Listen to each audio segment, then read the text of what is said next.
അപ്പൊ കൂട്ടാ ഇജ പാട്ടിന്റെ ഒച്ച ഉറക്കണ്ട, നമുക്കൊരു കോൺസെൻട്രേഷൻ കിട്ടുള്ളൂ. അപ്പൊ കൂട്ടാ മോനെ നൂറേ, നീ നമ്മളെ ഡിസ്റ്റർബ് ചെയ്യല്ലേ. മാനത്തെ ചന്ദ്രനത്തിലും മണിമാളിക പണിയണത് കിനാവ് കാണണേണ് ഞാൻ. അനക്കെന്താ പാട്ട് കേട്ട് കേട്ട് പിരാന്തായ? അപ്പൊ കൂട്ടാ നൂറേ, വീഗാനോടെ ദുബായിൽ വരുന്നടാ.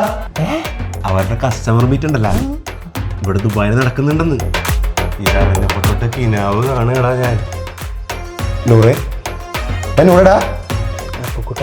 ഓ ഇത് നമ്മളെ ഡിസ്റ്റർബ് ചെയ്യല്ലേ? നമ്മളൊരു കിനാവ് കാണി. അപ്പൊ കൂട്ടാ ഇത് പറഞ്ഞത് കറക്റ്റാണ്ടാ.